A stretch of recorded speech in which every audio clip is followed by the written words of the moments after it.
Welcome to our monthly webinar series. I'm excited to kick off this program around self-determination theory and to have my colleague Margaret with me on the call. And we want to welcome everyone from around the world and from wherever you're located. We usually have folks from very, very many geographical areas. And I think we have close to 200 folks joining us today, so we have a very exciting large group, and we'll look forward to hearing from you and taking your questions all the way through. Today we're going to focus on mapping self-determination theory to our coaching competencies. So we're going to look at how we can explore the coaching relationship and how it's well suited to facilitating some of the key attributes of self-determination theory: autonomy, competence, and self-actualization. And in order to do that, I want to kick off by handing the webinar over to my colleague Margaret, and I'm going to introduce Margaret. She is someone who has been working with this theory for a long time in her practice, and she's going to lead us through the talk. And I think you're going to find that we're going to go back and forth and have an opportunity to discuss self-determination theory from the perspectives of health and well-being coaching, positive psychology, and also leadership coaching, which is directly related to my background. But let me give you an introduction of Margaret. Margaret Moore, for those of you that are not familiar with her, is a 17-year veteran of the biotech industry. She's a biologist by training, and she's also an entrepreneur. She founded and runs Well Coaches Corporation, which has trained more than 6,500 health professionals all around the world in over 47 countries. Margaret's also the co-founder and co-director of our Institute of Coaching, and she co-directs the annual Coaching in Leadership and Healthcare Conference offered by Harvard Medical School. She's also the author of a book put out by Harvard Health called Coaching Psychology, a manual published by Limpicott, Williams, and Wilkins, called Organize Your Mind, Organize Your Life. So with that, I'm very excited that we're going to have an opportunity to dance together, Margaret and myself, and I want to turn it over to Margaret, and she's going to take you through some of the key elements of self-determination theory and how it connects to coaching competencies. Margaret? Thank you, Jeff, and I just want to call out, Jeff is here as a newcomer compared to me from the very beginning of the Institute, and Jeff brings a rich interest and exploration of theory in coaching and science in coaching. And so, Jeff, I invite you to jump in all the way through so that we're covering as much of the waterfront in terms of applying self-determination theory as we can. So thank you. I want to start by calling out Gordon Spence, who is in Australia, and it's 2 in the morning in Australia. Unfortunately, we didn't pick the right time for his time zone. And I remember a few years ago, Gordon has been closely involved with the Institute over many years. He was the chaired the research grants committee for some time, and I remember having a conversation with him a few years ago when he said, you know, I think if you could only pick one theory that coaching rests upon, it would be self-determination theory. And I think that he's right. I mean, obviously we draw from many, but there's something very simple and pure about self-determination theory.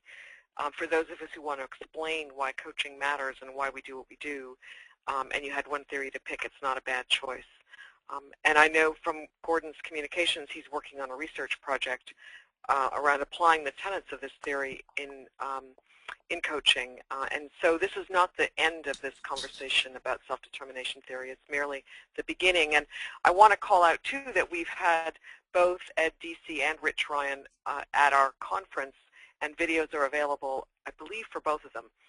And Rich Ryan's 2 videos from the conference last fall are in the conference section of the website for Institute of Coaching Professional Association members. So I encourage you to go back and listen to the videos as well, because they're absolutely, there's almost a book in each of the talks that Rich gave.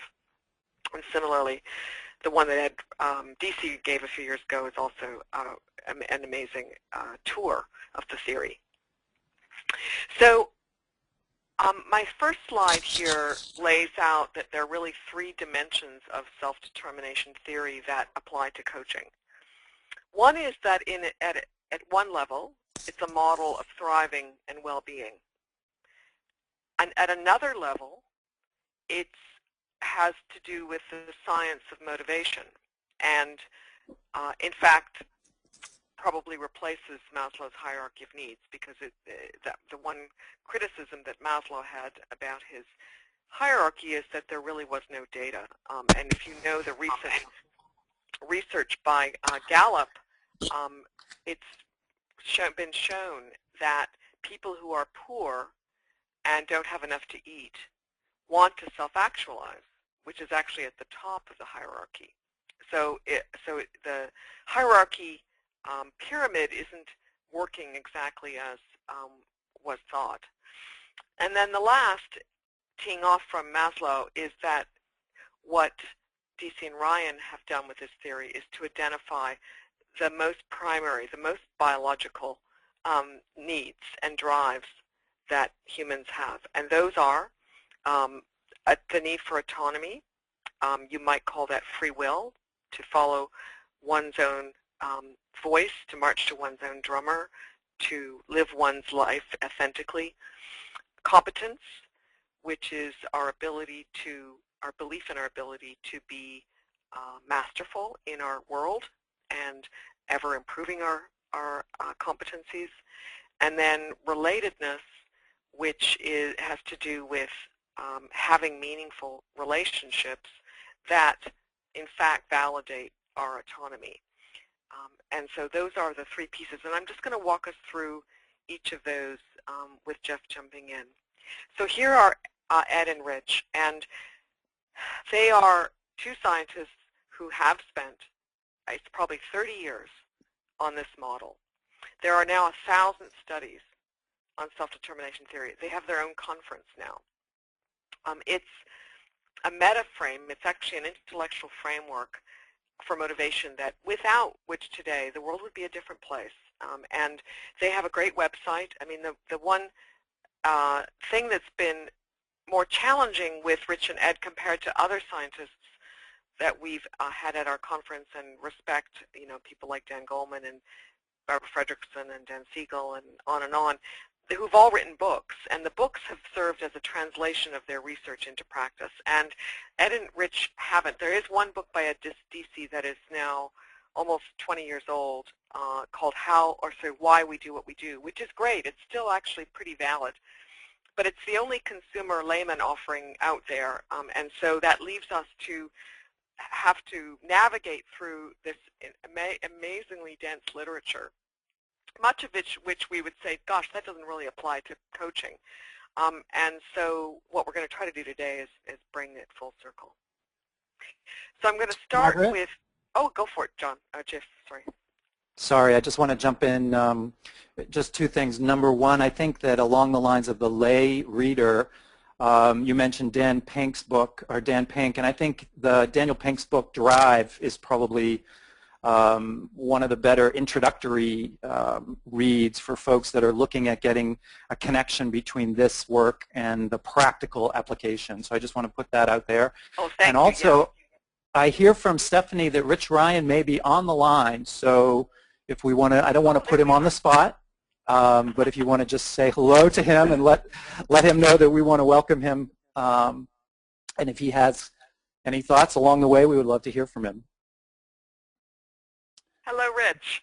Hi, Margaret. Hi, Jeff. I did just join on the line. I told you I couldn't be here today, but I had some free time and I saw it was still up, so I'm really happy to be tuning in. Oh, thank you. So did you get the first slide, or did you just come in? I did. Well, I tuned in right from the beginning.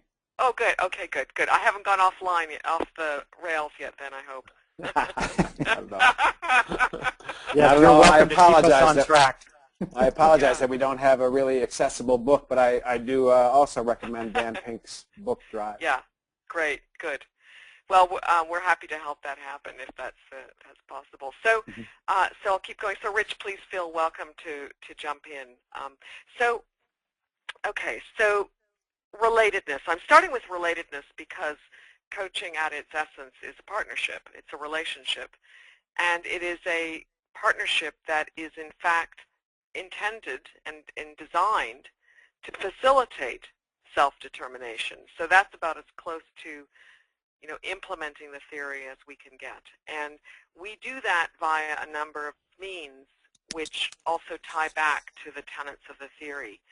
The coaching conversation, because it supports autonomy, which means we spend much more time asking questions and exploring the client's desires and areas around their competence and their visions for their future and their own self-determination.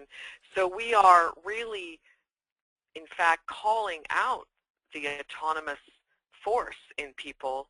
And I often say we're kind of taking the life force, helping people dig it out from the clutter of their lives, because people are often so busy that they don't actually stop to think about what they truly want, both in the moment and in their future. And so the coaching conversation is really designed to pull that out, often with new clarity, often going deeper than people are generally used to. So that by doing so, then we're helping people improve their self-awareness around their own values and needs and dreams.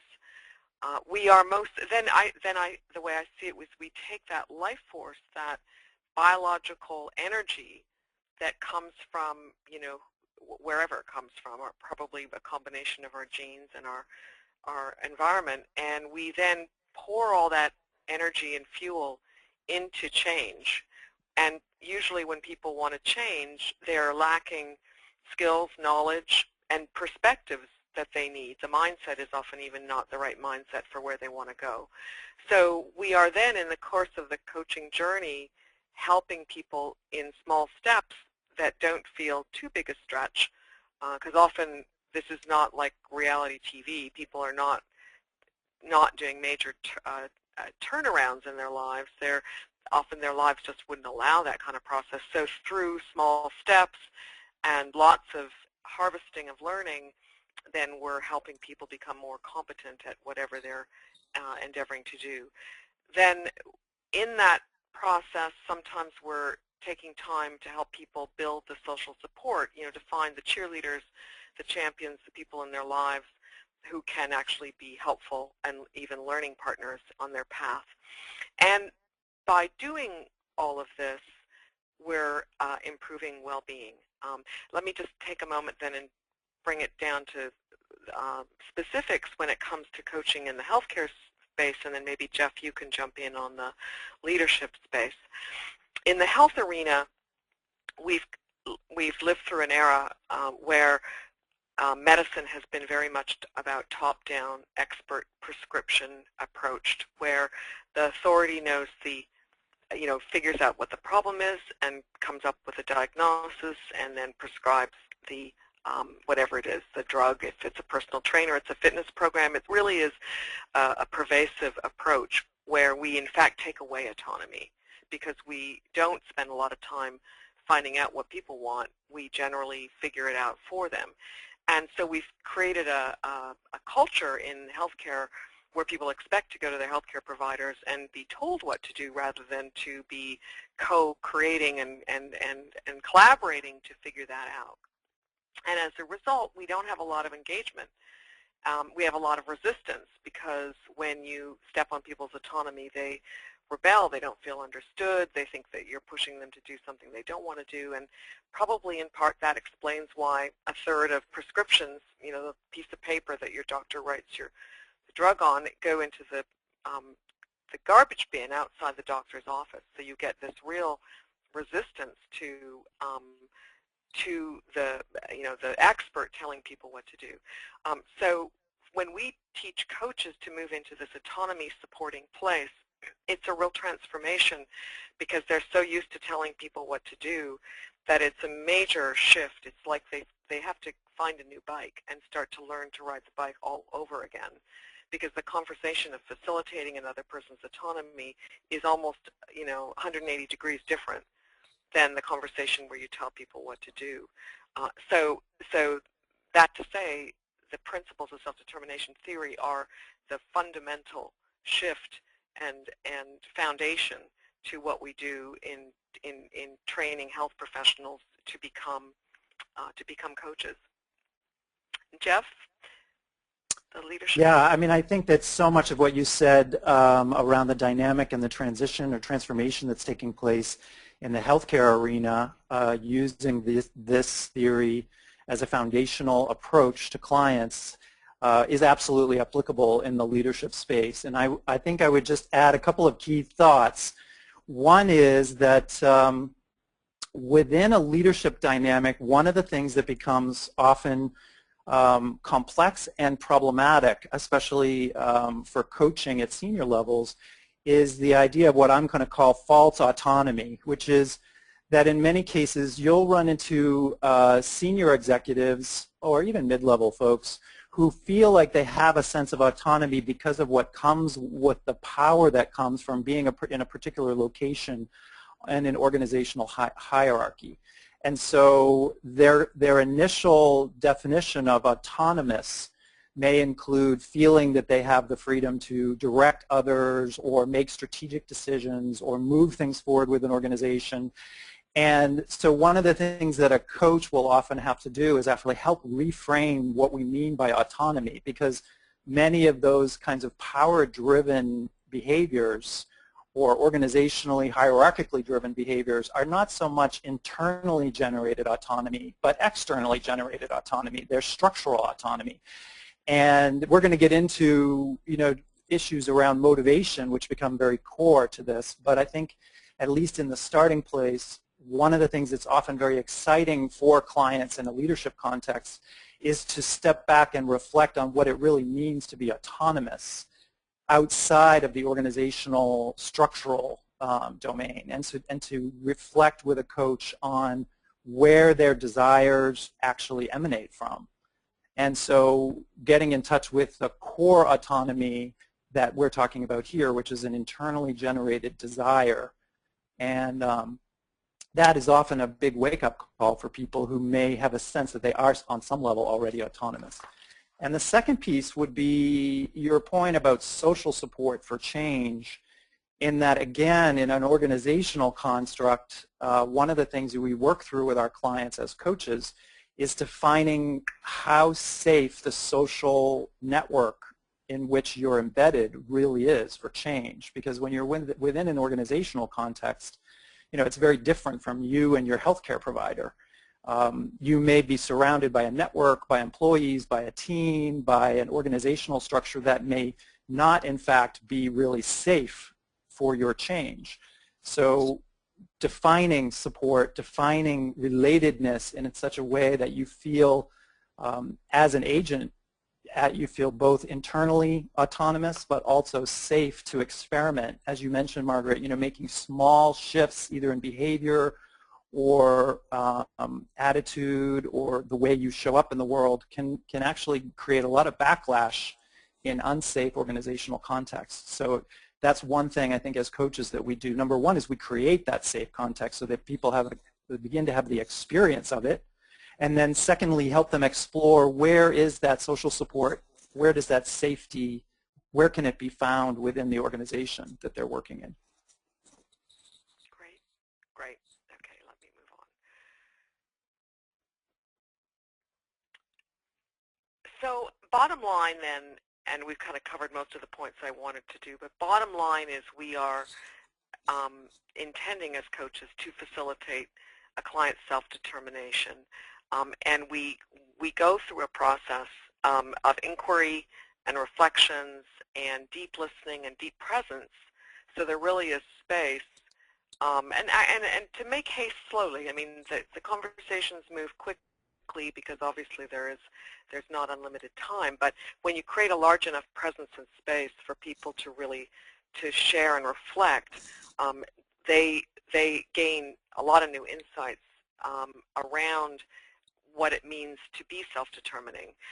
We are helping them typically define the destination for where they want to go. That could be a visioning process. It can be designing some sort of goal statement. It can be something about who do I want to be in the future, my future best self. And And that's often more like the shape of a dream. You know, who would I want to be, and what would my life be like? What would my work life be like if I was to get there? And that is my vision for myself. That's not imposed by anyone else. And then we spend a lot of time digging around for autonomous motivation, because we get the shoulds. You know, I should do this. You know, this is really where I should be right now. All of the self-esteem-based kinds of motivation in the healthcare space come up all the time. You know, someone else wants me to do something. Someone else wants me to lose weight. Someone else wants me to get healthier. And you know, what, Rich, you've taught us is that kind of motivation, you gave us a language for it, is in fact unstable. And so we call our clients on that and say, okay, can we shift to what you want to do rather than what you should do, because that is a better source of motivation. And I'm going to come back to autonomous motivation a little further, but when they were also building resources, coaching is at its essence an emergent creative process. You know, we have a structure, but we also have a lot of room in our structure, and we're helping people see possibilities that they wouldn't have otherwise. And then, as I mentioned earlier, taking steps in order to build their confidence and their competence. The best thing about this, and I think I might have forgotten the quote in the slides, but there's a quote that I use, which is that when you have a good coach, the coach says, boy, my coach is good. And when you have a great coach, the client says, boy, I'm good. And it's the boy, I'm good, that's very different dynamic than when you as the helping professional wants to look good and wants to be the one that's responsible for the success. So what comes out of this process is the client discovering that they're good, that they actually did, you know, a good deal, if not hopefully most of the work. We often set it up so that they're discovering most of the insights, so they truly do own their success. Jeff, do you want to add?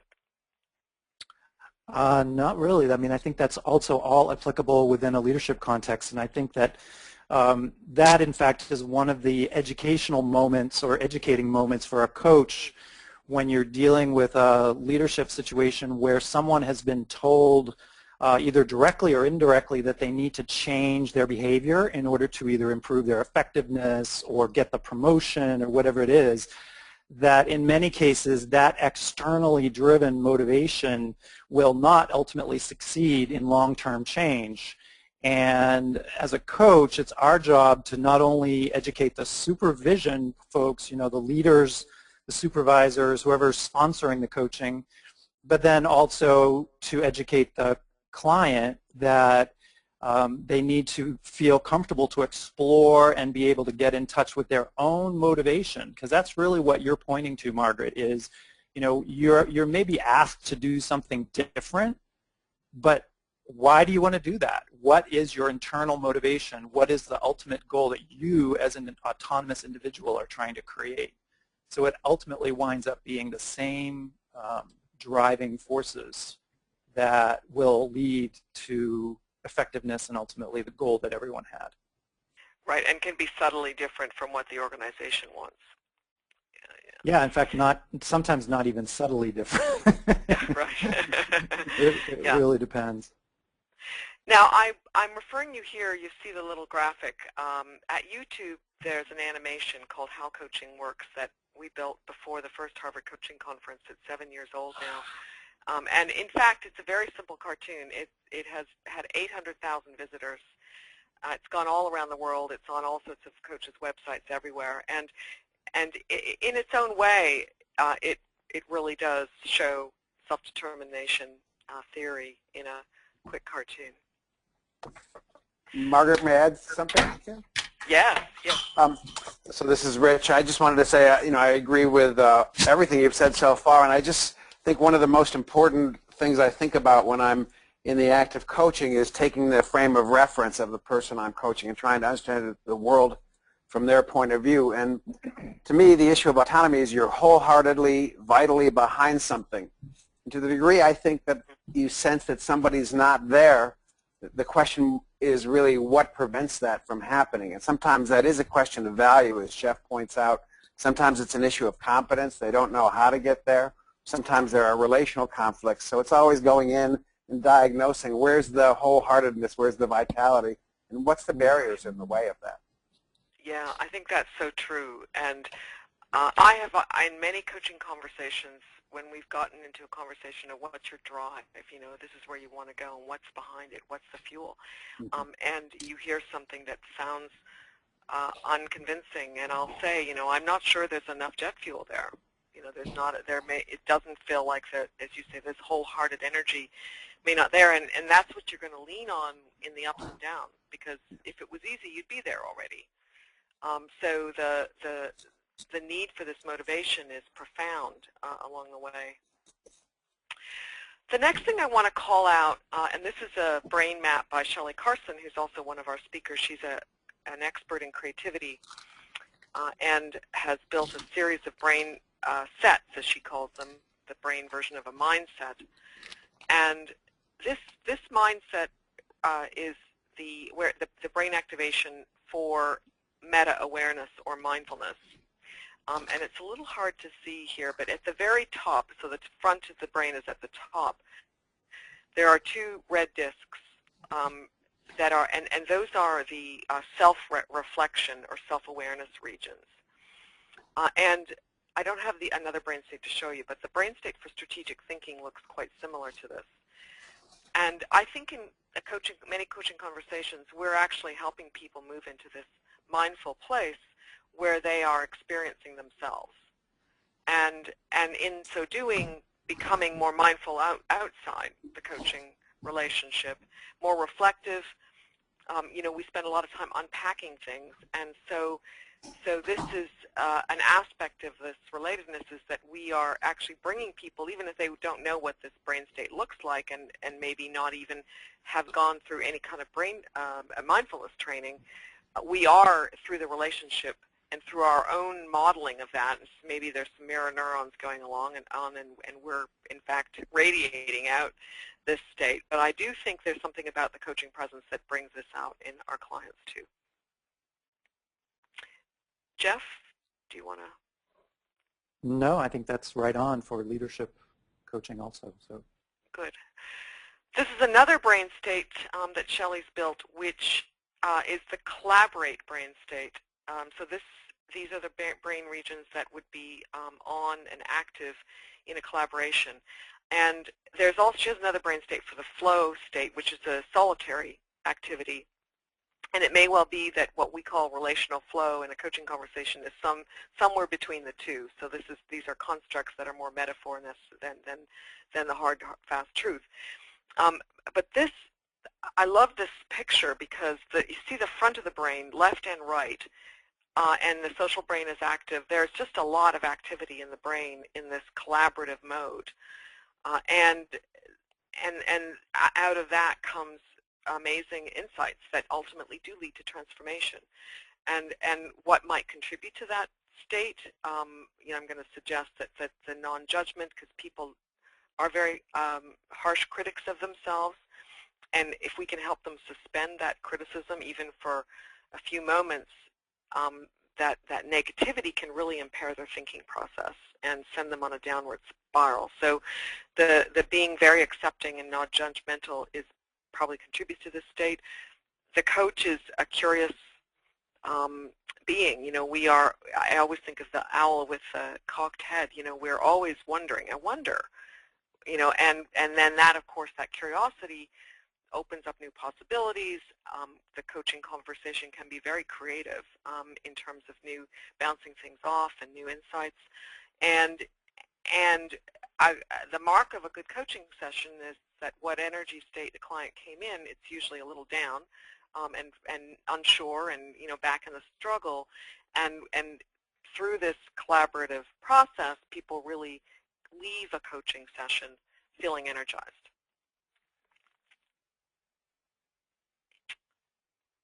Jeff, do you want to add anything? no, I think that's absolutely right on for leadership coaching also. Good. Okay, so my next slide relates to what happens over time that leads to change. And I can't remember if I've got the slide with the brain. No, I might later.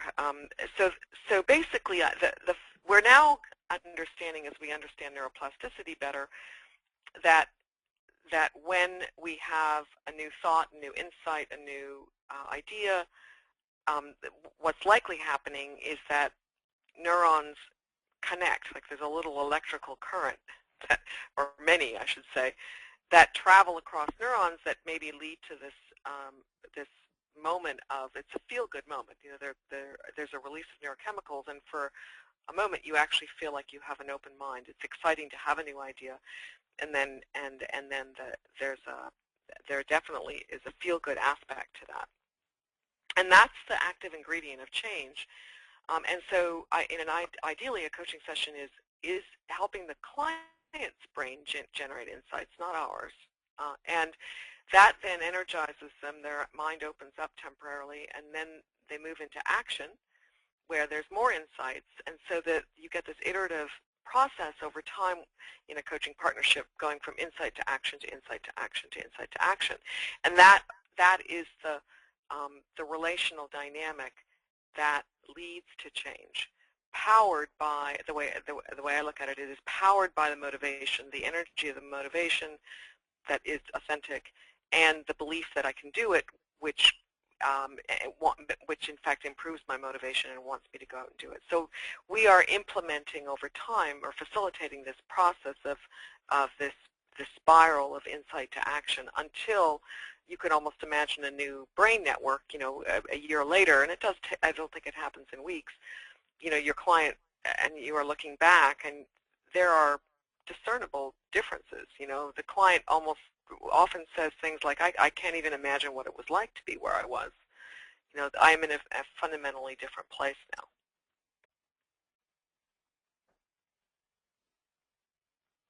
Jeff, do you want to add? Just one thing around the environment again, because I think all of this is absolutely applicable in terms of the coach dynamic, and then setting up a client so that they're willing and able and motivated to experiment and try new behaviors or to show up differently in their workplace. But one of the things that happens is, in an organizational setting, is you have a feedback loop, and the feedback is often based on perceptions of the client that have been built up over a fairly extensive period of time. And one of the things that I run into with my clients often in leadership coaching is people will feel motivated to make a change. They'll try out a new behavior. They'll show up differently, let's say in a communication situation or a presentation or with a subordinate or maybe with their boss. And it takes a while for that other receiver to recognize the change. And so, you know, there's a piece to be added within the context of organizational dynamics that clients have to be realistic about how long it takes people to change their perception of others. That there's a dual process going on. You know, as you're pointing out, Margaret, you get insight, then you're motivated to take action, and you have a different self-perception, but you also have to give your organization time to catch up with you. I often say that, you know, when you change, you may find that you feel and act fundamentally differently within 3 to 6 months, but it may take an entire year for others around you to get caught up with that. And in fact, sometimes you have to shock them a little bit in order to get them willing to drop or change the narrative that they have about someone. So that is just an additional piece just to work with the client in terms of realistic expectations around the feedback loop from the organization. Yeah, that's interesting. And it's quite different on the health side, because that's a very personal thing, and there isn't, you know, there is that same group dynamic. And what happens in the health domain is that when you have this ongoing relationship, then you are continuing to harvest the insights and put them into action, and otherwise that energy might dissipate. You know, people might sort of like fall back into the old routines, and so it's in the healthcare state situation, I think the coach is providing the container for that reflection that leads to new insight. Absolutely, and that's why I also encourage in leadership situations, I really, going back to your earlier slide about relatedness and social support, I also really explore deeply with the client where they feel safe to get feedback and support from people around them. Because they need to know, as you mentioned, like the champions within their organizational context, because not everyone is going to be safe. Right. Yeah, good point. It's an important piece of it. Okay, so we've already kind of touched on this. Part of, another way of looking at relatedness as a core drive is that coaches often talk about coaching the environment, and there have been discussions in the past about the extent to which the environment drives success versus the internal factors, and I don't know that there's any research on this, and it may well vary. If you take someone who's living in a poor area without good, safe places to walk and exercise and and good food, then the environment might play a bigger role than for others. But it becomes very important to coach the environment and to be intentionally finding people who are your partners. Not everyone is on the same page, and not everyone may be safe, and not everyone may be cheering you on. So taking time to build that environment can help people out in the real world too. And of course that lives on past the coaching engagement. Jeff, do you want to add anything there? No, I mean, all of that is absolutely true. I think that in the organizational dynamic, it becomes even more pointed at times with organizational politics. And it's just really valuable for clients to explore with the coach in a safe context where they can experiment within the organization, where they can get support, where they know they can get honest feedback. And if that doesn't exist, to look to create it. I often will work with clients that do feel somewhat politically challenged in their organizational constructs, and what I always share with them is that it doesn't take a large number in order for them to find safety.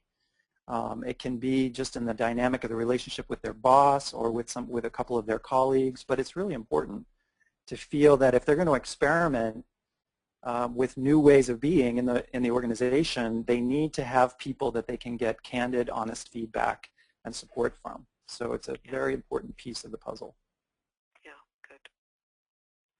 Okay, so that's all I wanted to say about relatedness for now.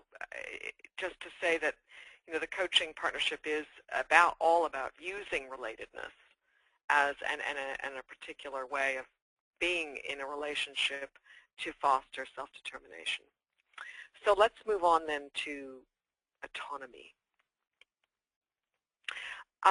Because I'm a biologist, I'm using a biological metaphor here, and the way I kind of think about autonomy as a primary, and Rich, you and Ed describe it as an organismic drive. And I've got this photo here of the young bird leaving its nest, and I think this life force, if there's an evolutionary story that makes sense, it may well have been essential for the offspring to get out and fend for themselves, because it's very safe and secure in the nest, and who wants to go out into the big, bad, brutal world? And I think as a result, we see this need for autonomy. We really see it in kids.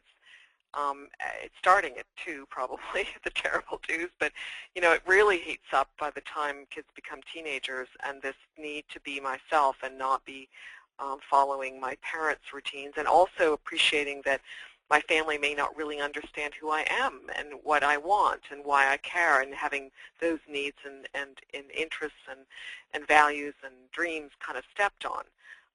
So somehow we get through all that, and we've got enough life force to get ourselves out in the world, which is really the major moment where we declare our autonomy.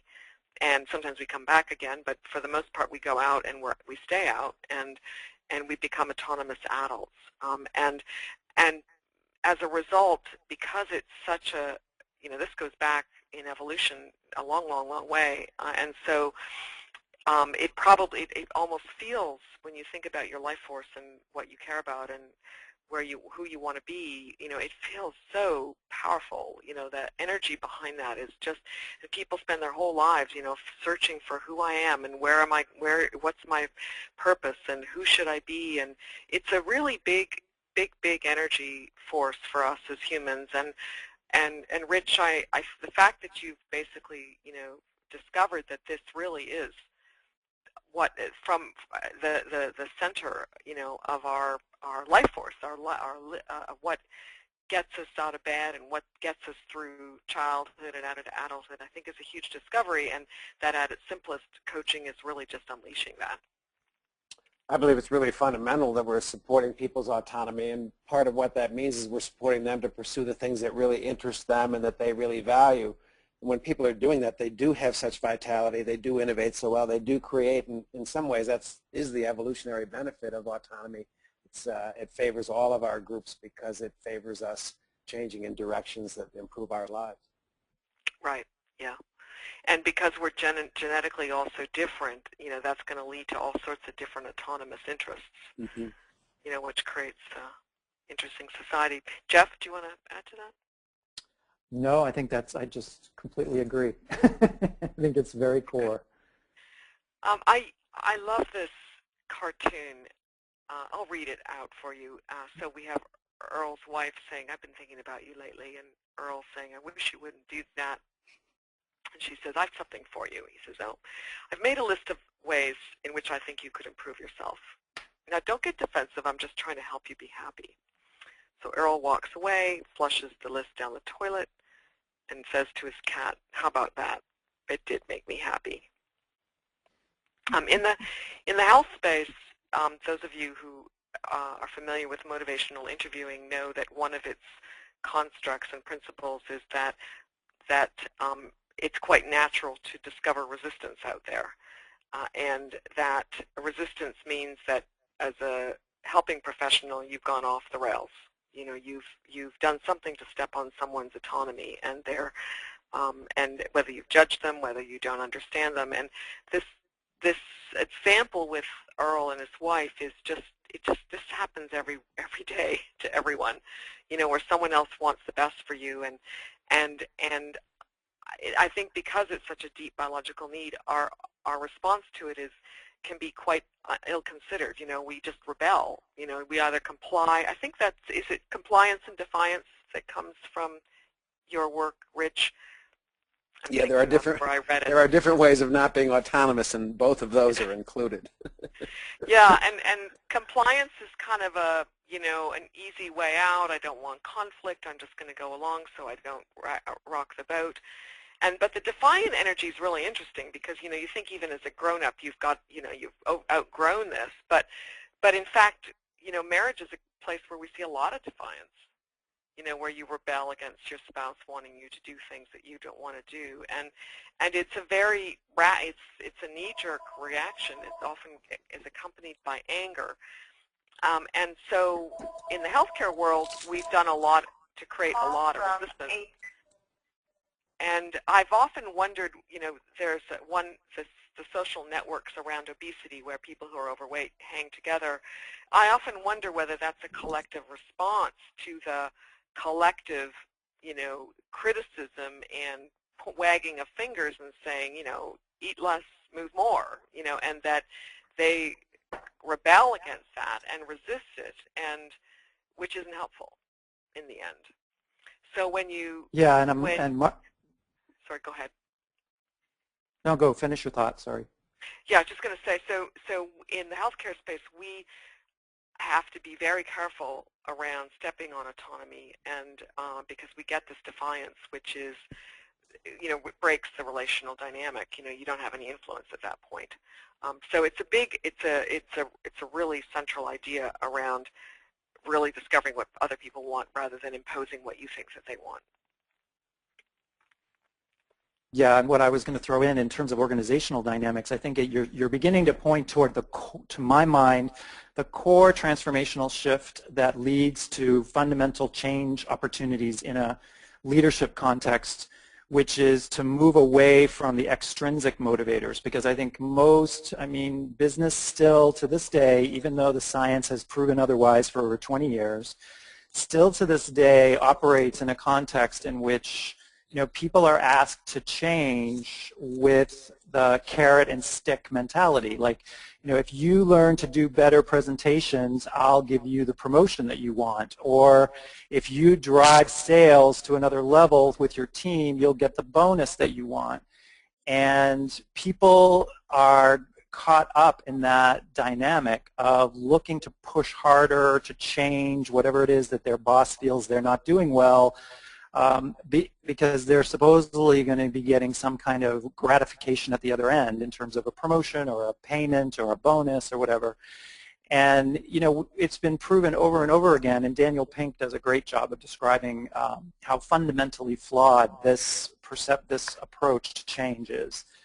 And this theory is really what underlies the coaching opportunity to help people get in touch with what their true intrinsic motivation is.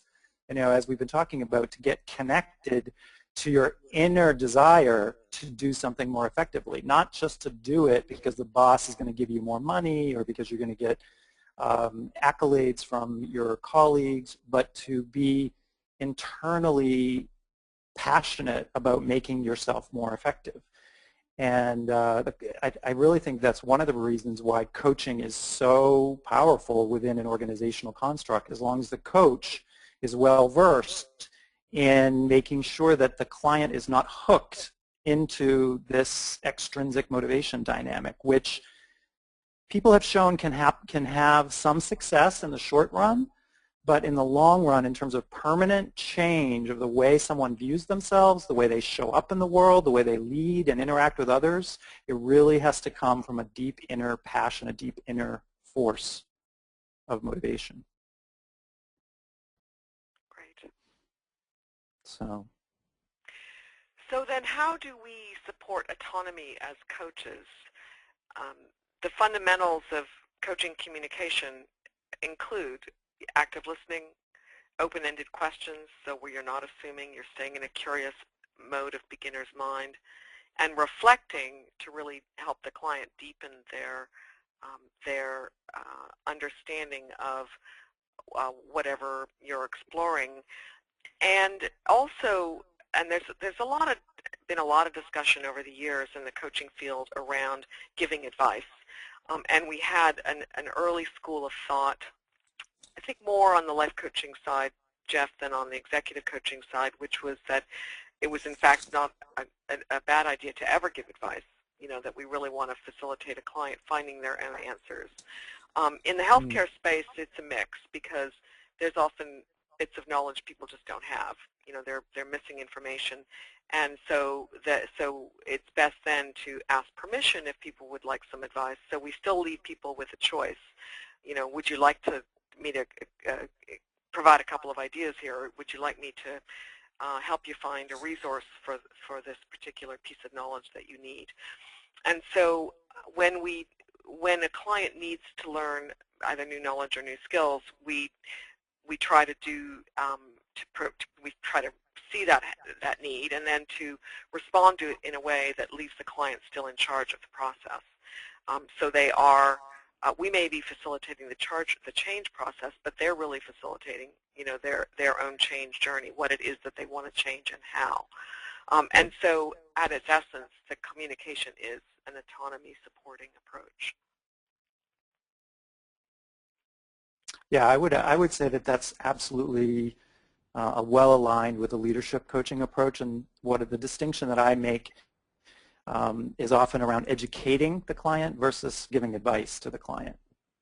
I think there are those situations in which you may introduce ideas like emotional intelligence or autonomy, extrinsic versus intrinsic motivation, that may be relatively new. They may have heard about it but not be well versed in it. So there's a benefit to bringing the client up to speed on some of the latest research, or what the value of these concepts could be for them, but using that only to drive deeper questioning and deeper reflecting and deeper listening around what they're actually seeking to change themselves. If I can add to that just a little bit, Jeff, which is, when I think about giving advice, I think advice is often a useful thing. It provides information that you can see is something that's needed. I think it's important all the time in giving advice, though, to be really aware of and sensitive to any resistance, any barriers, any ways in which that's not fitting for the person. And in that process of listening for that, you're discovering, both what advice works and what directions are working as well. So I don't think it's the advice giving, but it is the openness and the non-investment in an outcome. I think never to be invested that someone actually takes my advice, but rather that we have a good conversation about what it might mean if they were to. That's right. Yeah, that's what well that said. requires from the coach is to not be attached to being the expert who knows it all.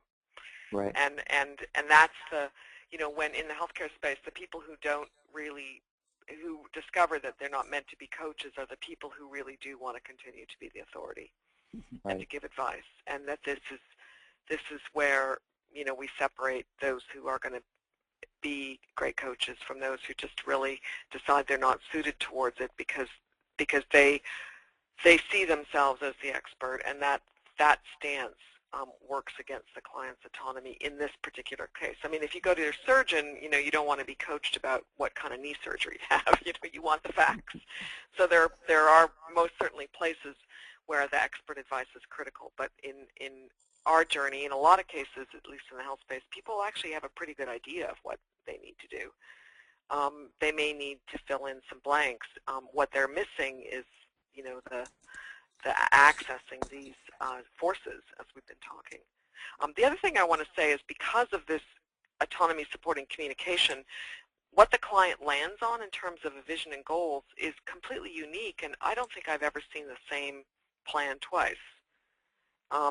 And that really speaks to just how much we're supporting people to really figure out what's going to work for them here and now. So it is very much personalized. People do land in a place that is really theirs and continue on that journey. And it doesn't, how they live their lives, the habits they choose, the behaviors the way they do it, there are patterns, and certainly we see similarities. But for the most part, what they actually work on is very personal and customized. Margaret, let me jump in and just do a quick time check. We are at 10 minutes of 1, so we have about 25 minutes. And I just want to encourage people, we're covering a lot of material, and I want to encourage folks to start sending in questions. And maybe, Margaret, I can start throwing in a couple questions. We do have some that are coming in. So, okay. Do you want to do that now? We can do one. Travis Wilson has sent us a couple of questions around feedback and safety. And I think these are really good questions, not easy to answer. They're questions about helping the client close the gap in the feedback loop when they want to change, but when their constituents may or may not be ready for them to change. And then a second piece of that from Travis is about finding safety so that the client feels comfortable with moving forward in a new way. And I actually, I think maybe that those two questions are focused within an organizational context, so I can speak to that around leadership coaching. And I would only say primarily that they're sort of two sides of the same coin, because I think the key to shortening the feedback loop in terms of making change successful for a client is finding that safe container in which to experiment. So one of the things that I always explore with my clients is where do they feel safe within the organization, and where do they feel safe outside of the organization, and to define some core group that they may, and it may only be one other person or two other people, where they can get immediate feedback for making changes. And it can be within their own team, it could be with their boss. Ideally, if they create that kind of safety with their boss, that probably expedites the process exponentially if they feel a level of comfort that they can trust that their boss is coming from a safe, trusting space and giving them feedback. But I don't know that there's a one-size-fits-all answer to this question that Travis has, but I would say that the key is exploring with the client as the coach, where does that client feel safe? And then making sure that they have an opportunity to expand that network where they may not have tried before. There may be folks on their team or friends or people within their social network that they feel relatively comfortable with, but they could experiment, they could step further, so that maybe part of the change process is building the safe container. I don't know, Margaret, if you have any thoughts on safety and network.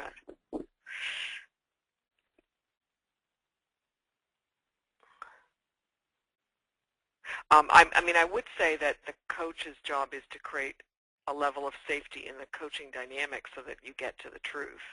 Right. And that's it. That's the piece of it that so then the coach has to be very aware of their impatience and frustration and judgment coming in, because that will then really then damage the safety between the coach and the client. So I think it's very important to focus on making sure that that's well done. I agree. Let me move on, because I know we've got we've been moving at a comfortable pace, and we might have to just be a bit brisker here to get through everything. So I'm reminded, and this is more of an executive coaching agenda, but I'm reminded of Jennifer Garvey-Berger, who's one of Bob Keegan's proteges. She did her PhD with him in adult development. And Jennifer speaks to the fact that if there was a larger pattern at play in the, and I guess it fits in the health space too, is that in developmental terms, you know, something like 40% of the population are in the stage that's described as the socialized mind, which at its essence is that your self-worth, your self-value, your is defined by your tribe, and so you're looking for the outer validation and approval. You know, you can think about celebrities who kind of get invited to the right parties, you know, people who really care deeply about what other people think. And that to some extent coaching is helping people move into this next stage of development, which is the self-authoring mind, which is more where you're, you know, when you're articulating and acting on your own autonomy. And so coaching is designed to help people in that transition, you know, wherever they happen to be, early or later in one or the other. And that we're helping people kind of progress developmentally to really access their autonomy. So that's another way to look at this. And I would throw in terms of the organizational dynamics, one thing that's often a huge awakening for clients is to realize that within the construct of the organizational culture that they work, whether it's at a, you know, a small startup or Google or government, whatever it is, there is a culture that has created a socialized mind, and they are immersed in it. And that does not necessarily mean that that is their way of thinking. That's often a huge revelation for people to see that they, within the organization, have sort of taken on the mindset that comes with the organization, taken on the culture as theirs. And so to have that distance to the coaching engagement gives them an opportunity to explore, you know, what parts of the socialized mind are really your mind and what parts have you just sort of swallowed hook, line, and sinker. Yeah, good point. Okay, so then let's move on and talk a little more about motivation. I put this together a few years ago to come up with sort of something simple. So this is an example of a gentleman cleaning his kitchen. And why might he want to do that? And I don't know how many of you out there love to clean your kitchens, but maybe you can relate to some of this. And so the external motivation would come from I don't know why I've got the word expert. Sorry, that just should say, I guess it could be expert. So basically what this gentleman might be saying is, I'm only cleaning up the kitchen because my wife will be angry if I don't. You know, so I'm a little resentful, but, you know, I just don't want to deal with the anger. And then what I call the inner critic, the more self-esteem-based motivation, which is sort of the external that becomes internal. You know, then you might say, I'm cleaning up the kitchen because I should. I'll feel bad. I'll feel bad about myself. I'll feel like I'm a bad husband if I don't do that. And then the autonomous motivation, I like to frame as having, one is sort of relates to doing it for its own sake, the intrinsic motivation. I'm cleaning up the kitchen because I just love to do it. It's fun and it's challenging. And I get immersed in it and I have a blast. And then the last, which I think is where, in the healthcare space, where we really help to focus people, because for the most part, they're not finding the health behavior that they're going to fall in love with. They may have never found the exercise they like. They may not love to cook. So then it becomes very important to engage, the motivation around who I am and who I want to be. So in this case, then, I'm cleaning up the kitchen because it makes me feel good about my contribution to my marriage and family. This is the person that I want to be. And Rich, if I have it right, it's that type of motivation that you've shown to have the longest lasting impact.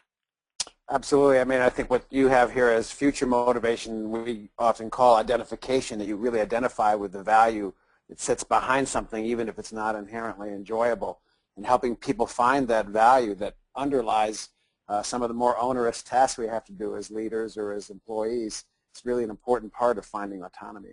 Mm-hmm. Yeah. Jeff, do you want to add? No, I think that's all absolutely right on. Can I just add one more thing, which is I think the kitchen will be a lot cleaner if you're doing it for autonomous reasons than if you're doing it for your wife will be angry with you. I'll remember that one. That's good. Yeah, okay. In fact, it's funny. As you're saying that, I can't help but think that one of the issues that comes up in leadership coaching is, why do you want to be a leader? And it gets back to, and you're going to talk about this more, Margaret, but the extrinsic motivator of wanting to be promoted, wanting to move up the corporate hierarchy or whatever. I think it's often quite a wake-up call for folks to actually explore whether or not they are intrinsically motivated to lead others, because not everyone is. And that's a big cultural shift that's happening with the millennium generation now, is that not everyone wants to climb the corporate ladder, and not everyone wants to be the boss, that their deepest motivation may have other attributes. And so that's something that people often will bump up against in an organizational situation where they're promoted to the next level, but they're not necessarily succeeding for some reason. And they get a lot of feedback about the way they're showing up, or their competency, or their feedback style, or whatever. And at the end of the day, it may be because they didn't really want to clean that kitchen. That's not really their thing. So that becomes an important exploration with the coach. Because why do you Right, want to and that can take people boss? into the wrong career as well. Exactly. And the coaching conversation can help people see, gosh, I'm actually not in the right Absolutely. field. So then this is the discussion around the drive to reach your goals, your change goals, whatever that might be. And I love this photo. It's from a photographer in Finland with a light bulb plugging itself in. And this is what autonomous motivation, feels like. It's really about plugging into your own desire and drive, and it is the fuel. And I'm reminded of a story of a coach who was also a dietitian who had a client who wanted to lose weight, and asked the client, what is it about losing weight that you'd like? And the first reason was that, well, I'd really like to be able to fit into a pair of jeans I haven't worn in a long time. And Sherry, the coach, kept going, and she ended up with 10 whys. And finally, in the 10th why, the client got quiet and teared up a little and said, my husband died recently, and I'd really like to wear my wedding ring again. And that was the real drive. The fitting into the pair of jeans was actually not the real reason. wasn't the thing the client valued most. And I tell the story because often you're tempted just to take the first reason that comes, and often that is a superficial one, and that the real reason takes some digging out. And that does require a coaching conversation that is focused on doing that digging out, because otherwise it just gets missed. And so then an opportunity to really access this deeper motivation gets missed.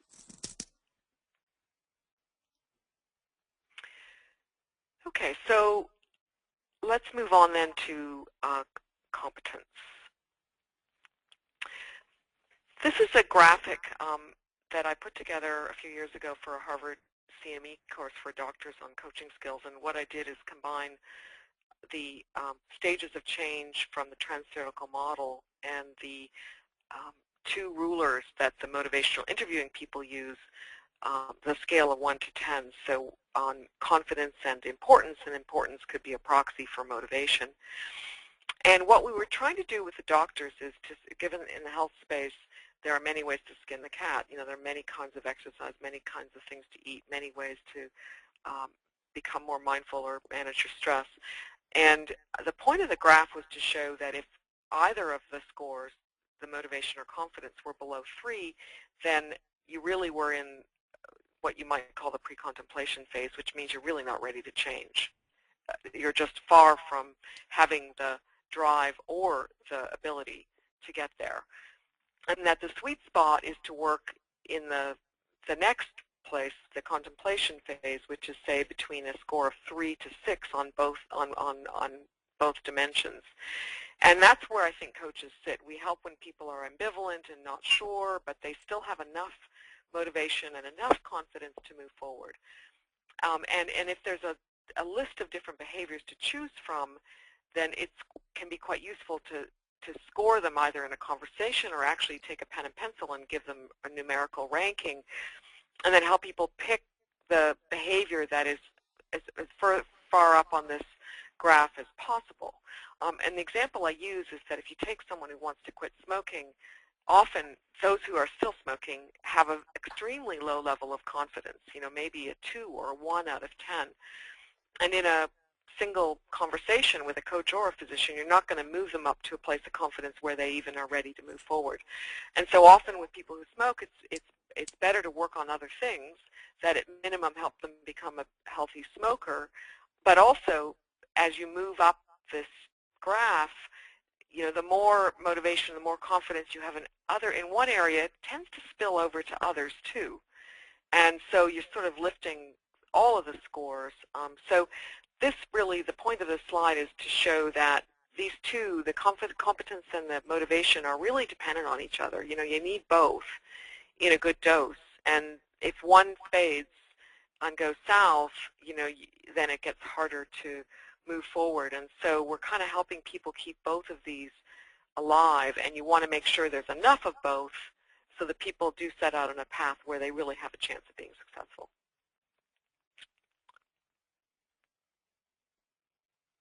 Comments? Jeff? No, I'm right on. No. Okay. Absolutely applicable. So there are lots to say about building competence and confidence. So that I'm not intending to provide a whole instruction manual around this, but only to say that this is where we are all looking for a lot of tools. You know, this is because I think the motivation can be dug out from life's clutter. People can find their values and their drive and what they care about if we spend a little time with them doing that. So that's it. It's almost there to be discovered. It's not something that gets created. It's sort of a situation of kind of digging it out. But when it comes to confidence, you know, we really are building new pathways in the brain, new abilities, new skills, more knowledge. And so this is where we need a lot of tools in our toolbox. And the more confident people have, the more hope they have. And if you know about hope psychology and hope theory, one of its tenets is that if someone sees that there are multiple ways to reach their goal, their hope goes up. So that rather than just helping people find one way to be successful, often it's helpful to explore several. It's important to calibrate the goals so that they're within reach, so people aren't either bored because the goals are not engaging enough, but also that for the most part not stretching too far. I mean, Rich, you mentioned that people don't really like to be incompetent. They want to be masterful. And so the art of goal setting is to find the stretch so that it's within reach, and there's a good chance of success. I just want to add two things to that, which is I think when you start to make change, getting goals that are really doable and in some ways are easy goals to accomplish helps to begin to establish a base of mastery. And I would also just emphasize something Jeff said before, which is I think all competence growth is always experimentation. So, you know, I'm always trying to encourage people to try something new. When you don't succeed at that, that's information. That's teaching you something about the barriers that you need to advance. And so I always think of that as informational rather than as a setback, and that's a big part, I think, of coaching. Yeah, that's right. And I have the point here about adopting a learning mindset, which is that there's no such thing as failure. There's only just learning. And that is really critical because people get back on that self-esteem horse and they judge themselves harshly, when they fail. And that just counteracts the confidence, and of course then holds them back. And then another couple of points to make. One is that there's a lot of new literature and work around different models of strengths, and most people are not as familiar with their strengths as their weaknesses, and that spending a little time really harvesting what people are good at in other areas and thinking about how it could be used in the area in question.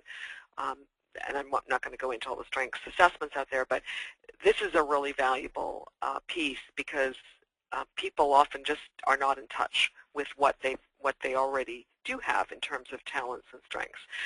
And then the last thing, what we tend to do in the healthcare space is that we tend to overwhelm people with knowledge at one time.